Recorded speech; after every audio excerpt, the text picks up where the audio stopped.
The 2024 Subaru WRX. In this video, we're going to walk you through what the new TR trim level is, the vehicle we're in, and all the other model year specific changes.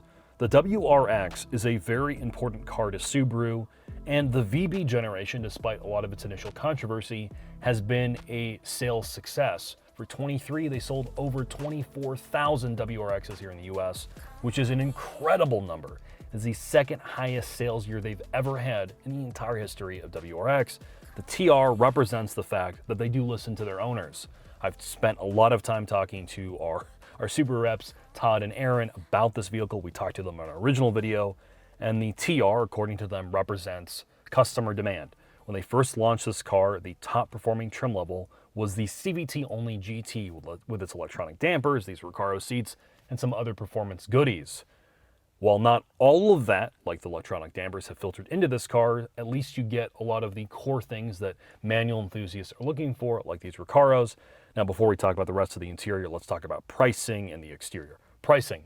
For 24, the WRX starts in the base model for about $32,000. This TR is $42,000, the premium's in the mid-30s, and the limited is in the high 30s. The cool thing about Subarus, at least for the 23 model year, particularly this WRX, is they discounted them. So you could get base model WRXs for around $30,000, which is an incredible bargain considering this is an all-wheel drive four-door car with a manual gearbox that makes over 270 horsepower. From an exterior perspective, this is still polarizing. I don't love it, but as an added benefit to the styling of this car, the three-box design with big windows, there's an incredible amount of visibility in this thing, and it feels like a more airy cabin. Having lived with a GR Corolla now for quite a long while, despite both of these cars having the same or close enough to the same interior volume, this feels like a more airy, open, less claustrophobic cabin space. Some of that is also due to the dash design. Despite this giant screen, which is now common across all of the trim levels, it feels like a pretty minimalist interior space. The interior electronics, still a mixed bag. We've talked about it a lot. Yes, they've improved it, but it's still not great. It crashes every so often. It's relatively slow to respond, but all of the other inputs are pretty good. The pedal box is well spaced. While the clutch does not have a lot of feel, it's very easy to use. The manual shifter is exactly where you want it to be. There's a physical e-brake, which is tremendous. I will say the shift quality of this cable unit is not great. The steering wheel is perfectly placed. You sit nice and low. And these Recaros, which are, again, limited to this TR and the GT, are excellent. They are heated, they are power, they're very comfortable, and I'm sure on a racetrack they hold you in great. And on regular drives, I find them pretty comfortable. Rear seats, pretty decent. The trunk space, well, again, this is not a hatch, can fit a full-size mountain bike. It has a big trunk area. Of course, you can put things like roof racks on this thing. Subaru, again, realizes that the people who buy WRXs are traditionally people who have families, and they want a practical vehicle. For a while, in fact, WRX was the most purchased family car in the Subaru lineup, meaning people with kids bought the WRX more than pretty much any other Subaru, which is crazy to think about. Now with that, let's head in the shop and put this thing up on the lift. In the shop were the 2024 Subaru WRX. Now we've already done a very comprehensive video on this VB generation WRX, where I walk you through some of the product philosophy, the chassis changes, their aerodynamic philosophy. We dyno the car. We walk you through how it makes power over the prior generation WRX. So if you want to learn everything there is to learn about the VB, go watch that video. In this one, we're going to specifically focus on the model year changes for 2024 and what the TR trim level, which we're under, is. Now let's start with the specific model year changes to 24. All WRXs, regardless of trim level, will now get a larger master brake cylinder, which is a good thing. I'm assuming that largely has to do with commonality of parts, so they don't have to swap them in and out when you get a TR with the larger Brembo brakes. There are structural changes as well, which is arguably more important. The crash structure for the rear occupants has improved. There is more body rigidity. They've done that by improving the thickness of the steel in the rear passenger footwell as well as in the rear subframe suspension area. As a byproduct, yes, the safety has increased. Subaru's trying to strive for the top safety pick for this class, but less NVH makes its way into the rear area for the rear occupants, and you have overall larger or better body rigidity, which helps with suspension feel and basically overall chassis feel. Now, what is the TR trim level? The TR trim level is the highest performing trim level you can currently get for a WRX, as there's no STI. This now gets many of the performance goodies that were once only available on that top CVT trim level, which we're never going to speak about. The TR came about because customers demanded it. Subaru really does listen to you guys, which is in some ways a little bit rare for a brand like this. Now, past that, what did they mechanically change for the TR? Well, you do not get a sunroof. They tried to reduce the amount of weight gained by the TR, so this only gains a couple pounds versus a Limited. They did that by deleting the sunroof, despite the larger brakes and wheels and tires. Now, wheels and tires are different. They've gone up to a 19. This car, as standard, comes with a Bridgestone Potenza S007. Subaru will point out that these are the same tires found on a Ferrari Berlinetta and Aston Martin. What you really need to know is they are a much grippier tire. They have a higher grip level and should help if you're trying to track this vehicle, which Subaru's going to point out the WRX is not a track car. The other thing is they have added larger 6-piston Brembo brakes. Historically, braking performance is a weak point for WRXs, particularly on track. This hopefully is not going to have that problem. Now, to accommodate the larger level of grip, the suspension and steering has been recalibrated. The spring rates are up front and rear by about 5%, and the dampers front and rear have been retuned to accommodate that higher spring rate and higher level of grip. Honestly, in the real world, this rides better, at least to my butt, than the regular WRX and the lower trim levels. Steering's also been recalibrated to accept these tires and is specific to the TR trim level.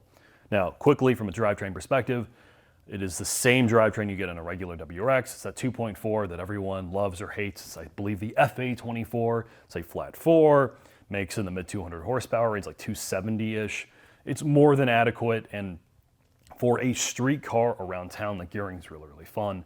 It comes standard with a 6-speed automatic, and it has full-time symmetrical all-wheel drive. This does not get the center diff of the ye olde STIs. Now, with all that said, I think it's time for us to go take this for a quick drive.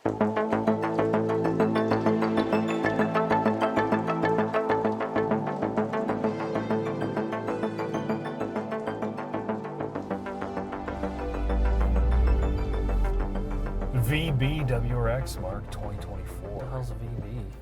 It's the all-new, but not all-new WRX. You ready for it? You ready to feel boxer power?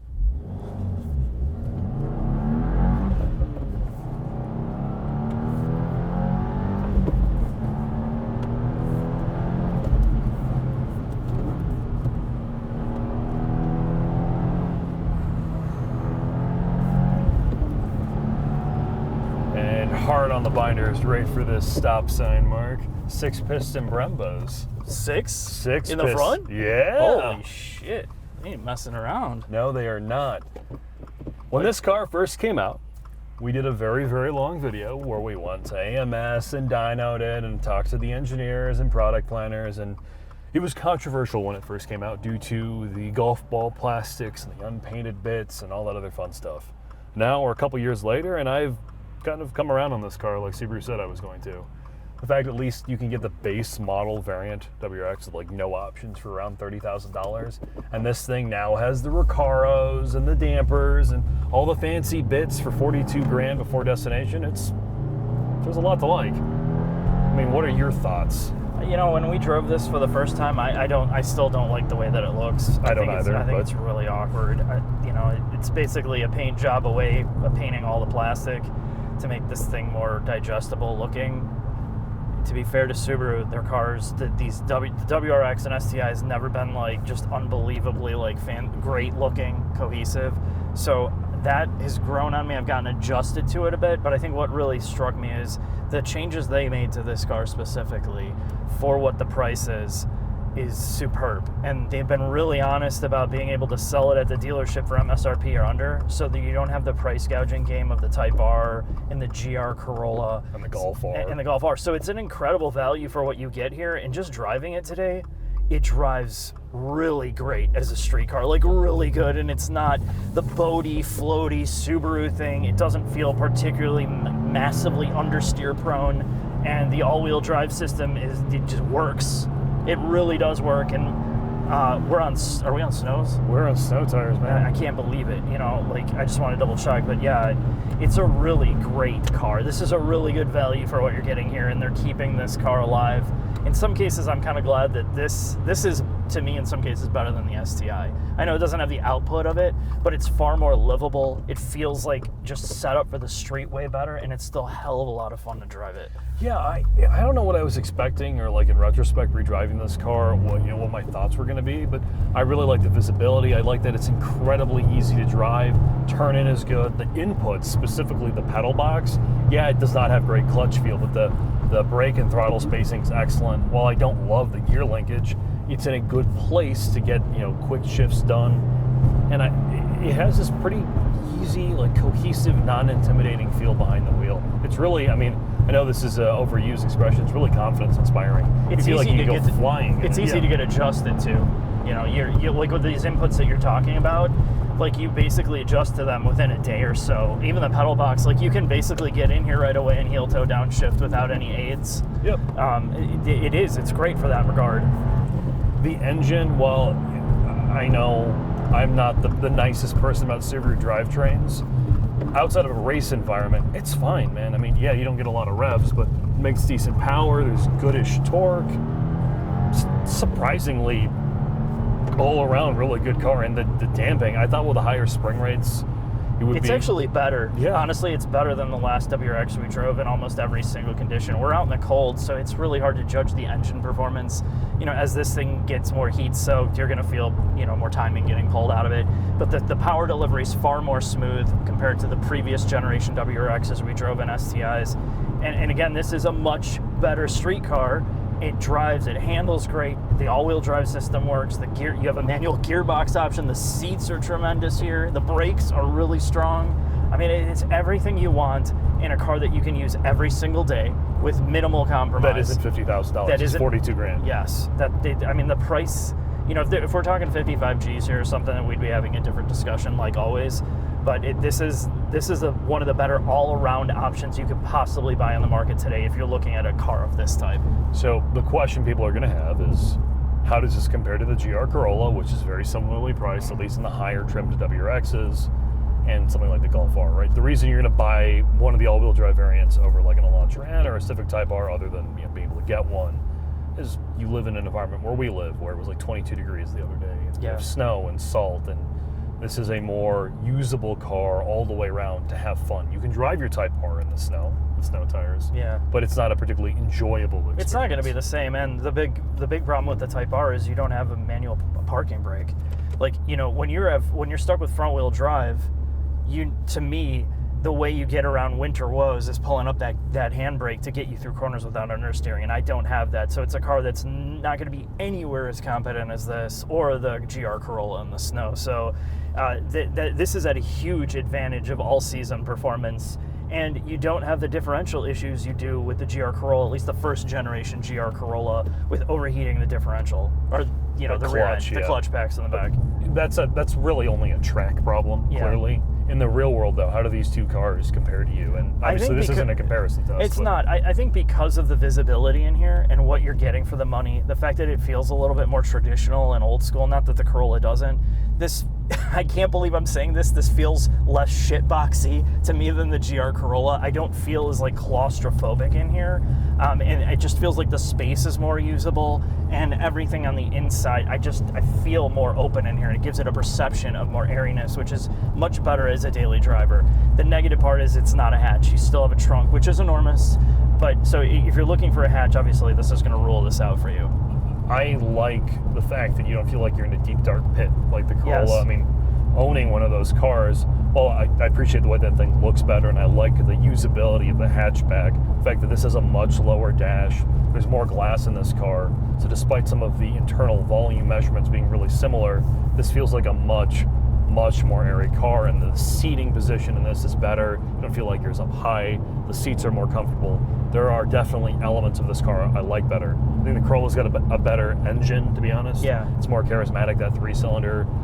It just feels better to use. Don't get me wrong, the drivetrain, at least the engine and transmission are better in the GR Corolla, like by a pretty long margin than this. There's not character. At least this has character, the engine here, but it's essentially, you know, it's a corporate 4-cylinder for them at this point. It's not really a performance engine, and it doesn't, you know, just the way that it revs and everything, it doesn't feel particularly as special as the GR Corolla or the Type R. No, it's competent. Yeah. It just, you know, it doesn't pull as hard, and it doesn't feel anywhere as special. It doesn't feel like a purpose-built hot hatch engine. Yeah. I mean, it's out of like an Ascent and some of the other things. Obviously, there are changes, but I mean, other than that, Mark, is there anything else you want to talk about before we do inevitably drive this on the track? No, and all that stuff? I'm so impressed with this car. I mean, I didn't, you know, I have my trepidations about WRXs and all that, but you really drive this as a real car, and you fall in love with it in this era of cars where everything has gone fully automatic and you don't feel like you're engaged. It still feels like you're a part of this machine, and all the things that they've added here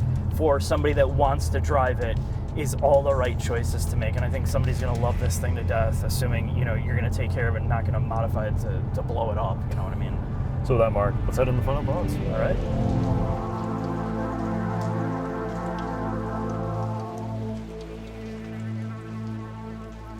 Final thoughts on the 2024 Subaru WRX TR. Now, if you are a longtime viewer of Savage Geese, you will know that I have strong feelings on the WRX. I have said some not nice things about it. But I'm going to say this. My feelings, or my general attitude towards this generation WRX, the VB, have softened. I really like this thing, particularly when you factor in the price. The fact that you can get non-TR trim levels for the mid to low 30s, and they discount these cars, is really compelling. There are not many, if really any, manual 4-door cars that offer this level of performance and affordability. And if you do live in an area where you can benefit from all-wheel drive, this is a tremendous bargain. The fact that Subaru is willing to still support this car and is passionate about it is also great. So what about the TR trim level? Well, if you are a track enthusiast, you're someone who's going to autocross this car or do track days, I think this is a really compelling trim level. Yes, it's a little expensive at $41,000 or $42,000 before destination, but honestly, by the time you did all this stuff yourself, the Recaro seats, the bigger brakes, the wheels and tires, and the retuned suspension, you're probably in that ballpark anyway, and at least you maintain your factory warranty, you know it was done right, all that other fun stuff. I'm really excited to drive this on the track in the future, and I do think this is a very compelling argument against buying something like a GR Corolla. Now with that, thanks for watching, hope to see you soon.